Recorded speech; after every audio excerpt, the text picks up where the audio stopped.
Hi there, and welcome to Real Talk in ELT, a podcast about the reality of teaching English. I'm your host, Kelly Pennington. Thank you for joining me today. Okay, so today we're going to be tackling some of the things that I wish someone told me before starting teaching in ESL. Real talk, let's be real right now. I was a terrible teacher in the beginning. Terrible. I had no idea what I was doing. I wasn't really formally trained.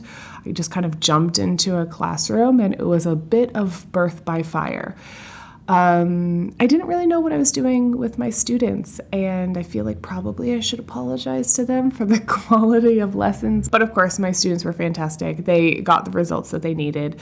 I just didn't really feel like I knew what I was doing. So here are some of the recommendations that I would have benefited from if I had done them earlier on in my career. The first of which is to find your identity. And this is kind of a multifaceted recommendation, but first of all, you need to start reading. And I'll list some books about second language acquisition in the show notes here, but really educating yourself on what it means to acquire a second language and your belief system behind how people learn languages is important, and it's very formative, because when you realize and know what you're doing in the classroom, then you're able to, with more precision and with more accuracy, analyze techniques and methodologies and all of that good stuff. So you really have to be just kind of an informed educator. So that's the first thing.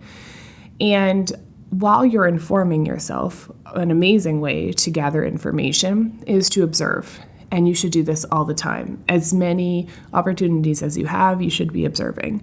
Talking with other people is also a really important thing to do, because having those conversations with other educators, and it doesn't have to be a conversation where you all agree on everything. You can disagree with other educators, and that's tough for new teachers to say, I don't agree with you, because obviously more experienced teachers have more experience and they can fight a little bit harder in that confrontation. But don't be afraid to share your opinion, and if you disagree on something, it's actually going to be quite a memorable growth moment, because there's going to be justifications on both sides, and seeing the opposite side of what you believe in really creates this environment of professional growth. So those would be some things that you can do to really kind of solidify your identity as an educator.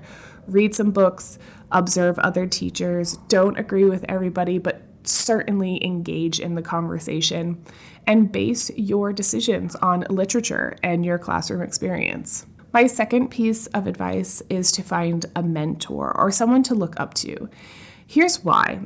When you are able to see someone in their natural environment, in their teaching environment, and you have access to that person and their knowledge and being able to have discussions with them, it really helps in the formation of you as a professional. So it doesn't have to be paid. You don't have to find a course. It can be a fellow teacher or an administrator or coordinator in the school. It can be somebody on social media, but find a mentor, someone that you respect, has success with their students, and emulates what you want to be in the classroom. Many teachers are really good professionals, but they don't necessarily reflect what you believe in the classroom. So if it doesn't cater to your specific context or to your students, then maybe that person is not the mentor for you. There are some amazing educators that I follow on Instagram and online, and colleagues of mine that, incredible professionals, but they teach in different contexts than what I teach. So that's not someone who I can look up to as a mentor. For you to be able to get this mentorship relationship going on, you obviously need to get in contact with this person, see if they're open to that possibility, know who you are and what you believe in. So when you walk into that situation, when you walk into observing their classes and having conversations with them, you can have meaningful conversations, not them telling you their opinion. You should have your own opinion as well. When you're watching their classes, and observation is essential, don't just blindly follow someone's advice. You are your own individual. Your classes are going to be different from everyone else's classes. The environment you create and how you deliver those materials is going to be different for everyone. So you really need to be knowledgeable about what is this person doing and why I respect them as a practitioner and have meaningful conversations. So let me tell you why this came about, because I really felt like after my CELTA course, I felt like I needed a mentor. And I went out and I talked to a bunch of different people and I tried to make some connections and did some networking. And it all started with Marcelo. Now, Marcelo was my CELTA tutor. He's a great professional. He made me cry on my first day. He really did. It's a bizarre story. I'll get into that in another episode, but he gave this lesson, and it's when I realized that novice teachers, inexperienced teachers, young teachers need to have someone that they can look up to, because it really does create a different vision and opens conversations. So Marcelo, quickly, I'll give you the quick shortened version of the reason I look up to him. So he gave a lesson on the present perfect to a group of beginners. These were volunteers for our CELTA course, and their level was marked down incorrectly. So they were supposed to be kind of like pre-intermediate, intermediate students, and they were zero beginners.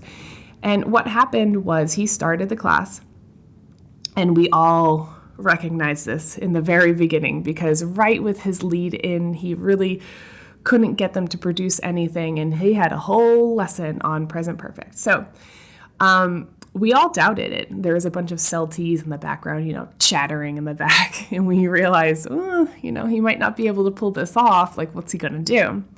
In the end, he was able to obviously read the class.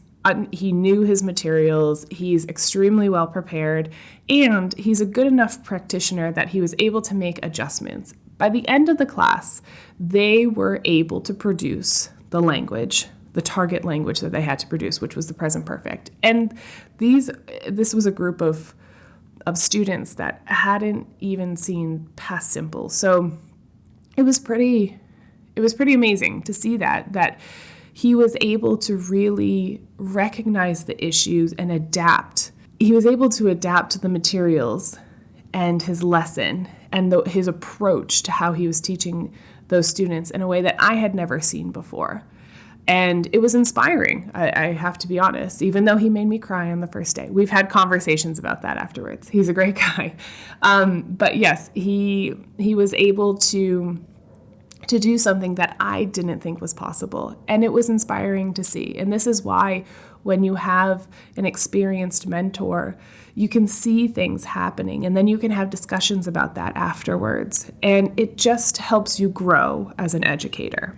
My third and final piece of advice is to be open, because even though the first two pieces of advice seem as if I recommend for you to be super definitive, I find that to be quite a limiting factor. So you need to find what I meant for you to observe and define your identity, all of those things while staying open. Because if you become too fixated in your beliefs and your belief system and the methodology that you believe works, you'll limit yourself, and therefore you'll limit your students, and they're not going to be benefiting as much from your classes. I think I probably missed an opportunity to do these three things, and that led to imposter syndrome in the beginning of my career. I felt that at the very beginning, even though I was trying to figure things out and I was trying to focus on things that were important, like lesson planning and activities and materials in terms of content and procedure, as opposed to learning about myself and about the area as well. So second language acquisition and really defining who I was as a teacher would have benefited not only myself, but my students, and I would have had just a little bit more orientation kind of jumping into this career. I think those three tips are kind of a good starting point for any teacher in the beginning of your career to really define who you are, what you agree with, and what you don't necessarily agree with. And to be able to investigate and have awareness in what you're choosing to do within your classroom. And of course, as you move forward in your career, you become a very different person. Because of all of the experience, I know that what I believed 5, 6, 7 years ago is either completely different or somewhat modified to what I believe now. And it's because I've tried things, I've asked questions, I've had some sort of experience behind what I'm doing, and it's all about growth.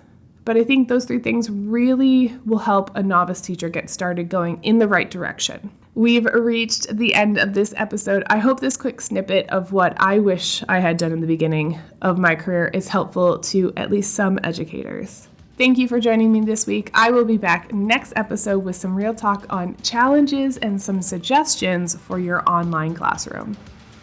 Ready to join the conversation? Head on over to Instagram at Real Talk in ELT Pod or at English with Kelly and send me a message. That's it from me today. Take care of yourself, your health, your vibe, and your tribe. Until next time.